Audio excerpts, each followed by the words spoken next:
পাগল টাগল হয়ে গেছেন নাকি? পাগল হবো কেন? জমিদার বাড়িতে কীভাবে যেতে হয় সেটা আমাকে বলে দিলেই তো হয়। আমি আমি আপনাকে রাস্তা বলবো? হ্যাঁ, কেন আপনি চেনেন না? চিনি বটে, আপনি সেখানে যাবেন না কিন্তু আবার। কেন? কেন যাব না? কিছু না। আচ্ছা, মুশকিল হলো তো।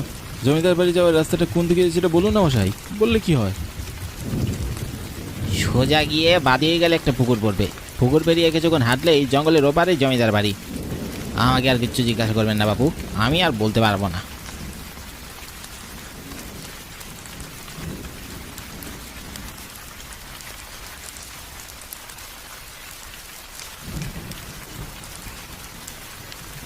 চাওয়ালা এমন করলো কেন জানি না।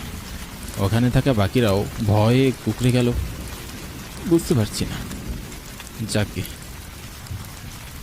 আমার বর্তমানে একটা কাজ হলেই হবে।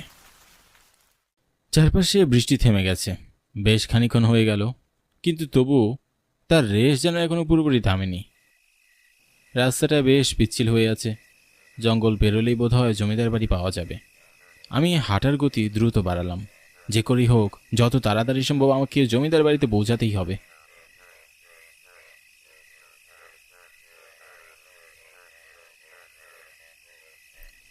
ওই তো জমিদার বাড়ি। কি বিশাল বাড়ি! যাক, অবশেষে পেলাম তাহলে। জমিদার বাড়ি দেখার পর আমি সেই বাড়ির দিকে অগ্রসর হই। সুবিশাল প্রাচীরে ঘেরা জমিদার বাড়ি।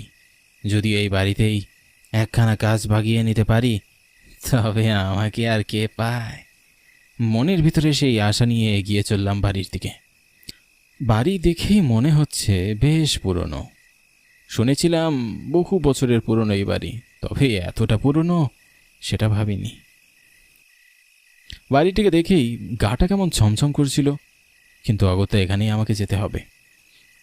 বাড়িটার চারপাশে কেমন ঝোপঝাড় জঙ্গল। বাড়ির সামনে কাউকেই দেখা যাচ্ছে না। আমি সাহস করে বাড়ির ভিতরে প্রবেশ করলাম।